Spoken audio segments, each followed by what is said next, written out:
ఒక యంగ్స్టర్ బహుశా 20-25 ఏళ్ళు ఉంటాయేమో తన పిల్లాడికి. ఆ 20 ఏళ్ళ పిల్లాడిని ఎందుకు నిర్దాక్షిణ్యంగా కొట్టారో కూడా తెలియదు. కేవలం ఎన్నికల్లో వైఎస్ఆర్ కాంగ్రెస్ పార్టీకి తరఫున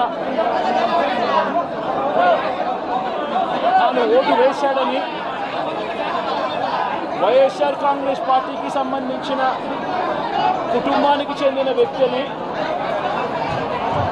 అతి దారుణంగా కావాలని అదే పనిగా వేంపల్లకు ఒక వెహికల్లో వచ్చి దారిలో పోతా ఉన్న పిల్లోడిని బైక్ ఆపి నిర్దాక్షిణ్యంగా కొట్టి హాస్పిటల్ పాలు చేస్తూ ఉంటే ఏమి సాధిస్తూ ఉన్నారు?